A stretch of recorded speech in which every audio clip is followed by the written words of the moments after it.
નમસ્કાર વિદ્યાર્થી મિત્રો, આજે આપણે જોઈશું ધોરણ 7 પાઠ 8 ગુજરાતી. સાહેબ બધા જોડાઈ ગયા છે સ્વાધ્યાયનું સંપૂર્ણ સોલ્યુશન. મિત્રો, તમે જો આ ચેનલ ઉપર નવા હોય તો ચેનલને સબસ્ક્રાઈબ કરી લેશો, જેથી આગળના વિડીયોના નોટિફિકેશન તમને મળતા રહે. ચાલો શરૂ કરીએ. પ્રશ્ન 1, વાતચીત. તમારા મિત્રને બહાર શું ખાવાની ટેવ છે? જવાબ: મારા મિત્રને બહાર ખાવાનું ટેવ છે. તે તેના માતા પિતા પાસે દર બીજા કે ત્રીજા દિવસે પિઝા, બર્ગર, નૂડલ્સ વગેરે બહાર જવાની જીદ કરે છે. તે સ્કૂલના લંચ બોક્સમાં પણ French fries, bread, pakora, wafers જેવા જંક ફૂડ લાવે છે. 2, તમારા ઘરમાં મોબાઈલનો સૌથી વધુ ઉપયોગ કોણ કરે છે? જવાબ: મારા પિતાજી એક આઈટી કંપનીમાં કામ કરે છે. તેઓને મોટે ભાગે વ્યાપારી સાથે ઓનલાઈન રહીને તેમના પ્રશ્નોનું નિરાકરણ કરવાનું હોય છે. આથી તેઓ અમારા ઘરમાં મોબાઈલનો સૌથી વધુ ઉપયોગ કરે છે. વિદ્યાર્થી મિત્રો, તમારા ઘરમાં મોબાઈલનો બીજું કોઈ વ્યક્તિ જો ઉપયોગ કરતું હોય તો તે પ્રમાણે તમે લખી શકો છો. આ જવાબ નમૂના રૂપ છે. પ્રશ્ન 3, મોબાઈલ વાપરતા તમને ઘરમાં કોણ કોણ રોકે છે? તો આપણને મોબાઈલ ઘરમાં વાપરતા વડીલો રોકતા હોય. અહીં આપણે જવાબ જોઈએ. હું મોબાઈલનો અભ્યાસ અર્થે એટલે કે ખૂબ મર્યાદિત ઉપયોગ કરું છું, છતાં મારા ઘરમાં મને વધુ મોબાઈલ વાપરતા મમ્મી, પપ્પા અને દાદા એમ બધા વડીલો રોકે છે. 4, તમે કેવા કેવા પ્રસંગે બહાર જમવા જાઓ છો? જવાબ: અમે અમારા ઘરમાં કોઈની બર્થડે હોય, કુટુંબમાં કોઈ સામાજિક પ્રસંગ હોય તો બહાર જમવા જઈએ છીએ. 5, તમે ક્યારે ક્યારે ઓનલાઈન જોડાઓ છો? જવાબ: હાલ તો અમને કોઈ કામ માટે ઓનલાઈન જોડાવાનું થતું નથી, પણ હા, જ્યારે કોરોના રોગચાળો ફેલાયો હતો અને શાળાઓ બંધ હોવાથી ઘરેથી ઓનલાઈન ભણવાનું હતું, ત્યારે હું દરરોજ સ્કૂલના ટાઈમ ટેબલ મુજબ ઓનલાઈન શિક્ષણ લેતો હતો. 6, મોબાઈલ આપણને કેવી રીતે ઉપયોગી છે? તો મોબાઈલ ફોનના ઉપયોગથી આપણે કોઈપણ વ્યક્તિ સાથે વાત કરી શકીએ છીએ. મોબાઈલ ફોનની મદદથી નવી જગ્યાનો નકશો અને આપનું વર્તમાન સ્થાન જોઈ શકીએ છીએ.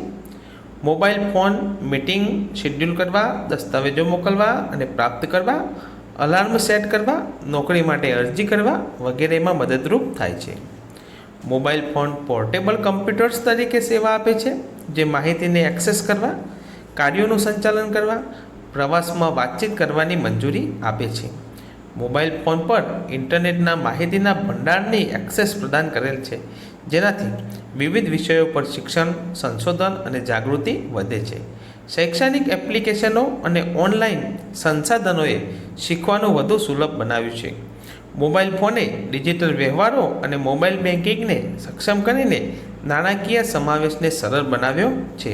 ખાસ કરીને મર્યાદિત પરંપરાગત બેન્કિંગ ઇન્ફ્રાસ્ટ્રક્ચરવાળા વિસ્તારોમાં વળી તે આર્થિક વિકાસ અને સશક્તિકરણમાં ફાળો આપે છે. Mobile phone social media, streaming platforms અને ગેમિંગ દ્વારા મનોરંજન પૂરું પાડે છે. 7, મોબાઈલના લાભ અને ગેરલાભ જણાવો. તો મોબાઈલના લાભ પ્રશ્ન 6માં તો આપેલા છે. કેટલાક છોકરા છોકરીઓ રાત દિવસ મોબાઈલમાં રોકાયેલા હોય છે, આથી તેમને વાસ્તવિક જીવન સાથે કોઈ લેવા દેવા નથી. તેથી એમના અભ્યાસ ઉપર અસર પડે છે અને તેઓ ભણવામાં પોતાનું ધ્યાન કેન્દ્રિત કરી શકતા નથી. આ ગેરલાભ છે મિત્રો. લાભ પ્રશ્ન 6ના જવાબમાં આપેલા છે. મોબાઈલ ફોનનો સતત ઉપયોગ લોકોના સ્વાસ્થ્યને અસર કરે છે. શરીરમાં જે રેડિયેશન જાય છે, જેનાથી ઘણું નુકસાન થાય છે. મોબાઈલ ફોનમાં ઇન્ટરનેટ અને કોલ માટે પૈસા ખર્ચવા પડે છે. આપણે આજકાલ વ્યક્તિગત ડેટા ને વ્યક્તિગત માહિતી રાખીએ છીએ. ક્યારેક મોબાઈલનો ડેટા ચોરાય તો લોકોના જીવનનું કે આર્થિક નુકસાનનું જોખમ રહે છે. મોબાઈલના વધુ પડતા ઉપયોગથી લોકોને ઊંઘ ન આવવાની સમસ્યા શરૂ થાય છે. મા બાપ બાળકને મોબાઈલ આપીને બાળકનું બાળપણ છીનવી લે છે. ડ્રાઇવિંગ કરતી વખતે મોબાઈલ ફોનનો ઉપયોગ અકસ્માતો અને જાનહાનિમાં વધારો કરે છે. હાલમાં લોકો સામાજિક મેળાવડાઓમાં રૂબરૂ મળવાને બદલે મોબાઈલમાં ઓનલાઈન કોલિંગમાં મળવાનું પસંદ કરે છે. પ્રશ્ન 2. વાક્યો વાંચી સાચા સામે ખરાની નિશાની કરો. 1. મમ્મીએ મોબાઈલ લઈ લેતા મેં દેકારો મચાવ્યો. વાક્ય સાચું છે તો ખરાની નિશાની કરશું. 2. બાળકોને ગેમ રમવાની રજા મળતા કાગા રોર કરી. આ વાક્ય સાચું નથી, જેથી ખરાની નિશાની કરવાની નથી. 3. સમડી કાગડાના બચ્ચાને ઉપાડી ગઈ, તેથી કાગડાઓએ કાગા રોર કરી. આ વાક્ય સાચું છે, જેથી ખરાની નિશાની કરશું. 4. બસ દુર્ઘટનાના સમાચાર સાંભળતા જ મુસાફરો વલોપાત કરવા લાગ્યા. આ વાક્ય સાચું નથી, તેથી ખરાની નિશાની કરવાની નથી. 3. પાઠને આધારે નીચેના વાક્યો કોણ બોલી શકે તે લખો. 1. પણ મોબાઈલ અમારે તો જોવો હોય ને, રાકેશ. 2. આજની આપણી મીટિંગનો વિષય તો તમને ખબર જ છે ને, તો શિક્ષક. 3. હું એકલો ક્યાં વડાપાવ ખાઉં છું, તું પણ ખાય જ છે ને, વિવાન. 4. આપણે સાયબર ગુનાથી બચવું જોઈએ, નહીં તો નુકસાન થાય, શિક્ષક. પ્રશ્ન 4. અ વિભાગના જોડકાને બ વિભાગના જોડકા સાથે જોડો. અ વિભાગની સામે બ વિભાગના જોડકા જોડવાના છે. જવાબ જોઈએ તો 1ની સામે આવશે ઈ, પાચન તંત્ર બગાડે છે. 2. વડીલોનો આદર કરવો, એની સામે આવશે એ, સારા સંસ્કારની નિશાની છે. 3. અજાણી વ્યક્તિને ઓટીપી આપીએ તો, એની સામે આવશે બી, આપણી સાથે છેતરપિંડી થાય. મોબાઈલનો 4ની સામે આવશે સી, સદુપયોગ કરવો જોઈએ. અને 5. મિલેટ્સના ખૂબ ફાયદા છે, એની સામે આવશે ડી, તેથી તેને ચમત્કારી અનાજ કહેવાય. પ્રશ્ન 5. આપેલ જાહેરાતને આધારે પ્રશ્નોના ઉત્તર લખો. અહીંયા જે જાહેરાત આપી છે એના આધારે પ્રશ્નોના જવાબ આપણે આપવાના છે. તો જવાબ જોઈશું. પ્રશ્ન 1. લંચ અને ડિનરમાં શું તફાવત છે? તો જવાબ, લંચ એટલે કે બપોરનું ભોજન ₹200માં, અને ડિનર એટલે કે રાત્રિનું ભોજન ₹230માં અનલિમિટેડ છે. 2. મહિનામાં કેટલી વાર ₹150માં ભોજન મળશે? જવાબ, મહિનામાં 2 વાર લંચ અને ડિનર. પૂનમના દિવસે ₹150માં ભોજન મળશે. અહીં 100% વેજીટેરિયન કેમ લખ્યું હશે? જવાબ, કાઠિયાવાડી ગુજરાતી લોજ હોવાથી 100% વેજીટેરિયન લખ્યું હશે. ત્યાં ફક્ત શાકાહારી ભોજન જ મળતું હશે. 4. તમારે બમણા રૂપિયા ક્યારે ચૂકવવા પડશે? જવાબ, ભોજનના અંતે થાળીમાં એઠું મૂક્યું હશે તો. 5. અનલિમિટેડ એટલે શું? અનલિમિટેડ એટલે વ્યક્તિને જેટલું જમવું હોય તેટલું જમી શકે. પ્રશ્ન 6. તાજેતરમાં બનેલ એક બનાવ વિશે તમને જાણવાની મજા પડશે. તેની નીચે આપેલા પ્રશ્નોની વર્ગમાં ચર્ચા કરો. સતર્ક બનીએ, જાણકાર બનીએ અને કાળજી રાખીએ. અહીંયા બનાવ આપ્યો છે, જેના આધારે પ્રશ્નોની ચર્ચા કરવાની છે. આ આખો બનાવ શાંતિથી વાંચી લેશું. 1. કોના ખાતામાંથી ઓનલાઈન ચોરી થઈ, કેટલા રૂપિયા? જવાબ, એક મોટી કંપનીના સીઈઓના ખાતામાંથી ઓનલાઈન 16 લાખ રૂપિયાની ચોરી થઈ. 2. સાયબર ક્રાઇમનું કામ શું છે? જવાબ, સાયબર ક્રાઇમનું કામ ઓનલાઈન જેટલા પણ ગુના થાય છે અથવા છેતરપિંડી થાય છે તેનો ઉકેલ લાવવાનું છે. 3. તમારા ઘરના સભ્યોના ખાતામાંથી ઓનલાઈન ચોરી ન થાય તે માટે તમે તેમને કઈ કઈ સૂચના આપશો?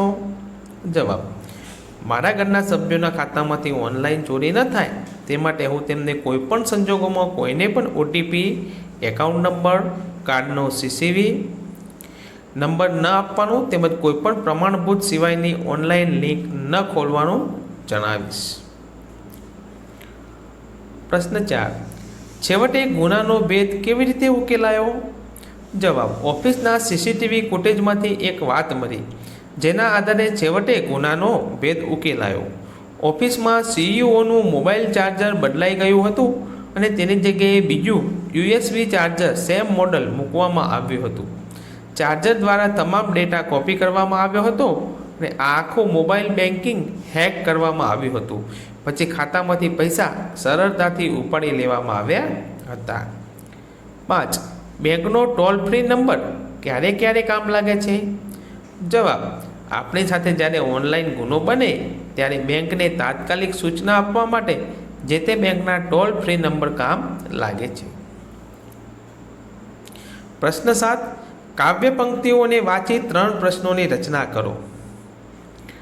અહીંયા કાવ્ય પંક્તિ આપેલી છે, એના આધારે કોઈ પણ 3 પ્રશ્નો આપણે રચના કરવાની છે. પ્રથમ પ્રશ્ન: કવિએ માતાને કોનાથી મીઠી કહી છે? બીજો, માતાને શાની પુત્રી કહી છે? અને ત્રીજો, માતાનું હૈયું કેવું છે? પ્રશ્ન 8.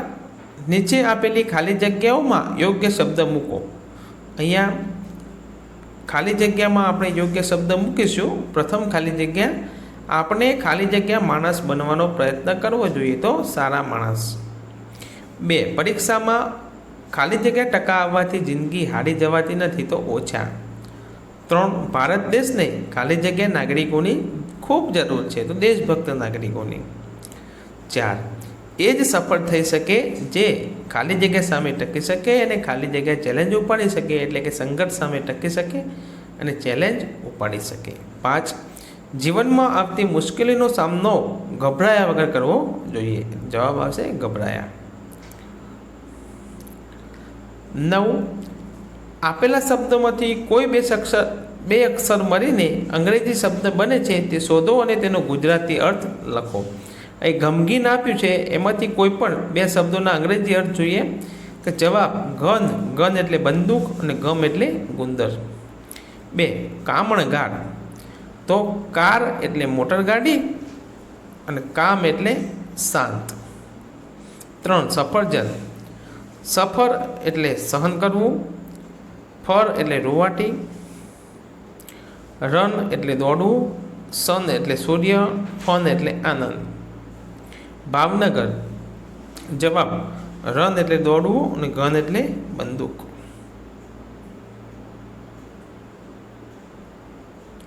પ્રશ્ન 10. નીચેના 2 શબ્દોનો ઉપયોગ કરી વાક્ય બનાવો. ઉદાહરણ આપ્યું છે કે જીવન તો મરણ. મરણ પહેલાં દરેકને સારા જીવનની અપેક્ષા હોય છે. આ ઉદાહરણને આધારે બીજા શબ્દોનો ઉપયોગ કરશું. સફળ તો નિષ્ફળ વિરોધી શબ્દો છે. વાક્ય: જીવનની ઘટમાળમાં ક્યારેક સફળ થવાય તો ક્યારેક નિષ્ફળ. 2. આદર તો અનાદર. વાક્ય: જીવનમાં આદર મળે કે અનાદર, આપણે તો બસ ચાલ્યા કરવું. 3. લાભ કે ગેરલાભ. વાક્ય: કોઈની સાથે દગો કરવામાં આપણને લાભ જણાય છે, પણ અંતે તેનાથી ગેરલાભ થાય છે.